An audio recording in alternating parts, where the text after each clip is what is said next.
Hello and welcome back to my channel, Living Well with Mandy. I'm Mandy and I'm so happy to have y'all here today while I walk you through how I pre-shape and shape 3 loaves of sourdough bread.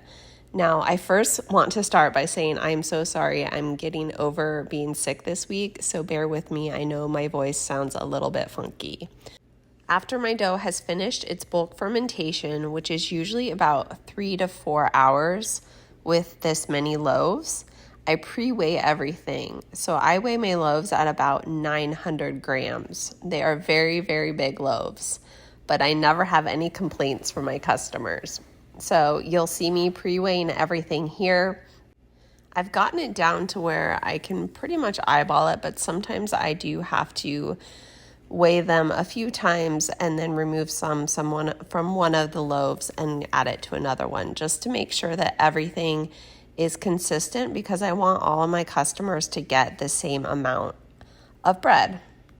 So once everything is pre-measured, I just place them back onto the countertop and I start to pre-shape them. You'll see this is how I normally pre-shape my dough. I just use the surface of the counter to create tension by rolling the ball of dough towards me and then pushing it away from me a few times. I do this about 10 times until I feel like my dough is kind of in a tight little ball, and then I leave it and move on to the next one and I do the same thing. Now, I like to use flour on my work surface, and I also will sprinkle it on top of my dough to prevent stickiness, and I prefer to do it this way, but I know a lot of bakers who don't use the extra flour. So that's just a personal choice. Once I've completed pre-shaping, I just let all 3 of my loaves rest on the counter. I don't usually cover mine, but you are welcome to cover yours. I let them do their bench rest for about 20 to 30 minutes, and then I go ahead and I do my final shaping.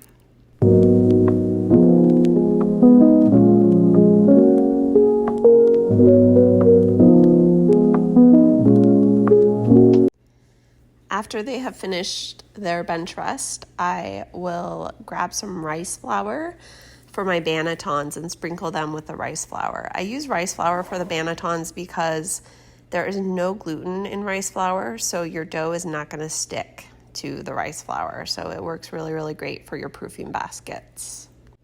And then I am ready to do my final shaping. So there are a few different methods that I like to use.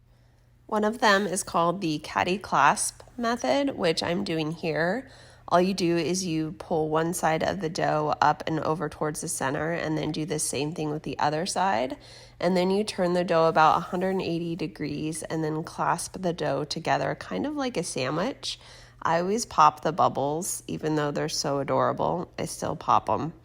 And then you're just going to pinch together the seams as best as you can. And again, pop those little bubbles and place them right into your proofing basket or your banneton with the seam side up. I'm gonna do this same method here so you can see it twice.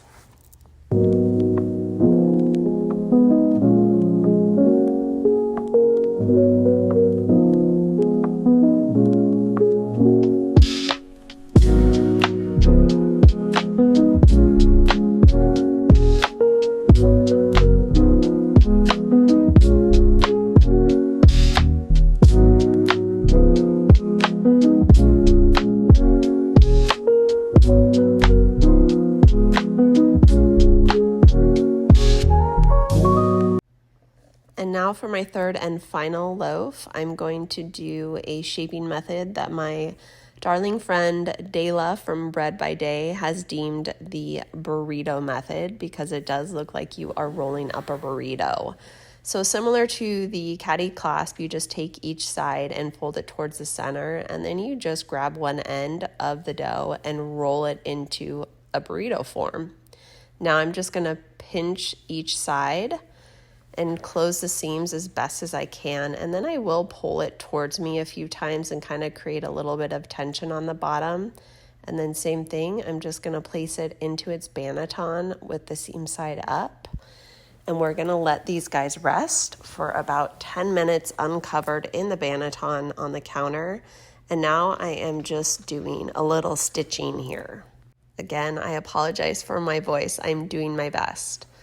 But the stitching is completely optional. It does create a little more tension in your dough. It's just one final little strength builder for your dough. All you do is take each side of the seam and just fold it in towards each other. Super simple. And after that, your loaves are ready to go into the refrigerator for their cold proof. I hope you guys enjoyed this video. Thank you so much for being here, and I will see you next time.